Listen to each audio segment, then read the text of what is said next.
You're such a bitch. The slap came out of nowhere. My head snapped to the side, my cheek stinging from the impact. I blinked rapidly, trying to process what just happened. Gerard, my fiancé, the man I was supposed to marry, had just hit me. My breath caught in my throat as I lifted a shaking hand to my face. My lips parted, but no words came out. I couldn't understand. Why? What did I do wrong? And then, Gerard threw something onto the coffee table in front of me. A photograph. I reached for it with trembling fingers, my heart hammering in my chest. As soon as my eyes landed on the image, my stomach twisted into knots. It was a picture of me at a club, dancing with another man. My body was close to his, my arm loosely draped around his shoulders. My face was flushed, eyes half-lidded, obviously intoxicated. I gasped softly. I remembered that night. I was with my best friend, Diana. We had gone out for drinks, and she had introduced me to a few of her friends. I barely even remembered dancing. Gerard, this isn't what you think. Don't lie to me, he barked, his hands curling into fists. His face was twisted in rage, eyes burning with betrayal. You think you can cheat on me and get away with it? I'm not cheating on you, I pleaded, taking a shaky step toward him. I was drunk. I don't even know who that guy is. Please, you have to believe me. His expression darkened. You're lying. I shook my head desperately. I'm not. Gerard, we're getting married. Why would I do something like that? His jaw tightened. Maybe because you're mad at me. Maybe you wanted revenge because I refused to make our relationship public. I opened my mouth to argue, but his words made me hesitate. A part of me was upset about that. Our wedding was supposed to be a surprise event, and while Gerard assured me that people would be happy for us, I hated the secrecy. But would I ever betray him? No, never. Before I could say anything else, Gerard grabbed my wrist and dragged me across the room. Gerard, what are you doing? I screamed, struggling against his grip. He didn't answer. He pulled me through the hallway, his grip bruising my skin, and yanked open a door. My eyes widened in horror as I realized where he was taking me. The basement. Gerard, no, please, I begged, trying to twist free, but he was too strong. He shoved me inside, and before I could react, the heavy door slammed shut behind me. Darkness swallowed me whole. I pounded against the door, my breaths coming out in frantic gasps. Gerard, let me out. Please. There was no response, only the sound of his footsteps fading away. Tears welled up in my eyes as I slid down against the cold concrete wall. What was happening? How did things escalate so quickly? Just last week, we were talking about honeymoon destinations. Now, I was locked in a basement, treated like a criminal. I hugged my knees to my chest, my entire body trembling. I had never seen this side of him before. How could someone change so suddenly? Hours passed, maybe even a whole day. I lost track of time. I was exhausted, starving, and emotionally drained. But then, my phone vibrated in my pocket. I sucked in a sharp breath. My phone. With shaky hands, I pulled it out and saw a message from my doctor. We need to talk about your test results. Please come in as soon as possible. My heart skipped a beat. I had gone to the hospital a few days ago because I wasn't feeling well. I thought it was just stress. Clutching my phone, I swallowed hard. I needed to get out of here. The next time Gerard brought me food, I was ready. The moment he unlocked the door, I shoved past him with all my strength and ran. I didn't look back. I ran until my legs ached, until my lungs burned, until I reached a taxi stand. I jumped into the first cab I saw and gave the driver the hospital's address. By the time I reached the clinic, I was out of breath, my heart pounding in my ears. I burst into my doctor's office, barely able to form words. Dr. Farah, my OBGYN. She gave me a warm smile. Sarah, I was just about to call you again. I nodded quickly. What's wrong with me? She reached for a folder, opened it, and handed me a piece of paper. There's nothing wrong with you, Sarah. You're pregnant. Pregnant. The word echoed in my head, but it didn't seem real. My lips parted, but no sound came out. Pregnant? Me? Dang. I remembered that a steamy night happened to me and Gerard in the past few days. The doctor smiled. Congratulations. I forced myself to nod, to smile, to act like I was happy, but deep inside, my stomach churned. How could I bring a child into this world when my fiancé just locked me in a basement? I made up my mind. I wouldn't tell Gerard. For months, everything I knew about him changed. He was cold to me, always hurts me, and I don't know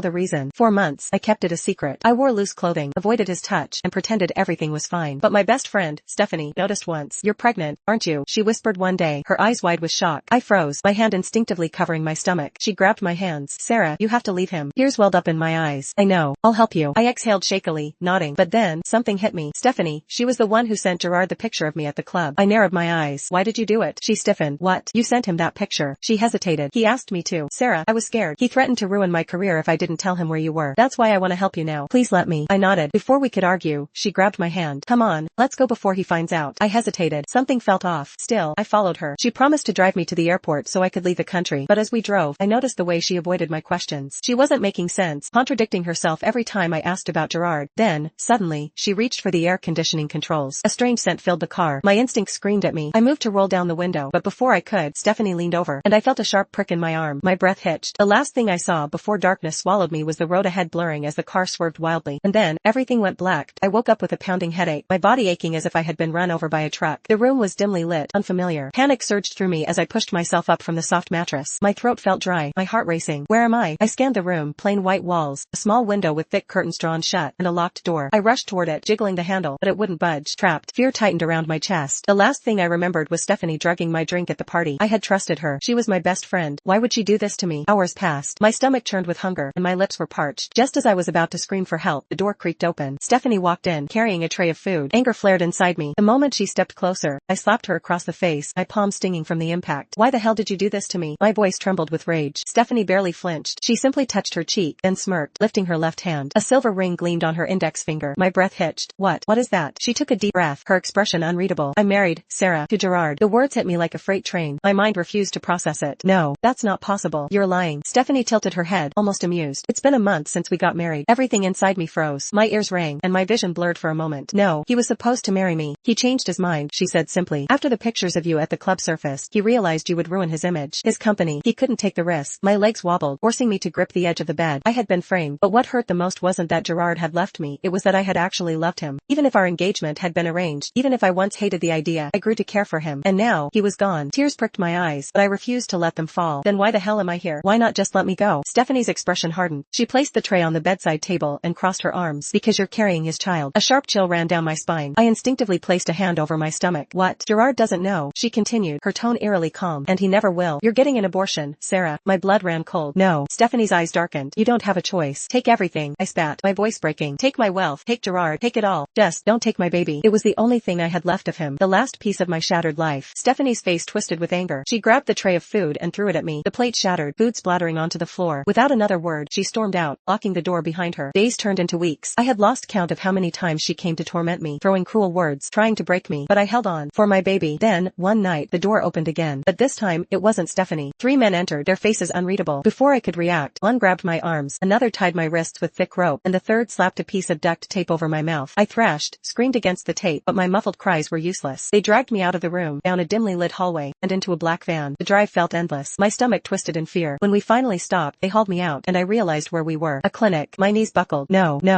They pulled me inside, straight to a cold metal operating table. I struggled, but they strapped me down. My body trembled as a man in a white coat stepped forward, the doctor. I could barely breathe as he removed the duct tape. Tears streamed down my face as I pleaded, please, don't do this. The doctor ignored me, scribbling on a clipboard. Desperation clawed at my throat. What if it was your wife? What if someone did this to her? My voice wavered, raw with emotion. Would you let them? He paused. His grip on the pen tightened. A flicker of hesitation crossed his face. Please, I whispered. You can fake it. Say you did it, but don't hurt my baby. Silence. Then, in a hushed voice, he said, I'll do it. Relief flooded me. The doctor turned to the men. She needs rest after the procedure. If you move her too soon, she could hemorrhage. One of the men scoffed. Stephanie wants proof. You'll have it. They hesitated, then nodded, and left the room. The doctor worked quickly, setting up the scene, disposing of tools, smearing a bit of blood for authenticity. When the men returned, they inspected me, unconscious, or at least, pretending to be. She's weak, the doctor said firmly. You move her now. She could die. One of the men grumbled but relented. As soon as they turned away, the doctor pulled a syringe from his pocket and, in one swift motion, jabbed it into the nearest man's neck. The man staggered before collapsing. The others barely had time to react before he injected them too. Within minutes, they were all unconscious. The doctor rushed to untie me. We need to go. I was shaking too much to stand, but he supported me, half carrying me out of the clinic. Before leaving, he disabled the security cameras. Outside, he shoved me into a car and sped off. My entire body was trembling. Who are you? He kept his eyes on the road. Dr. Dior Veneration. Dr. Veneration took me to his house, a secluded place far from the city. There, I met his daughter, Lizzie. At first, she was distant, wary, but over the weeks, she warmed up to me. One night, as I watched the stars from the balcony, I heard soft sobs. I turned and found Dr. Veneration standing by the railing, his shoulders shaking. Doctor? I stepped closer. What's wrong? His hands curled into fists. Then, in a broken voice, he whispered, Gerard Foligno killed my wife.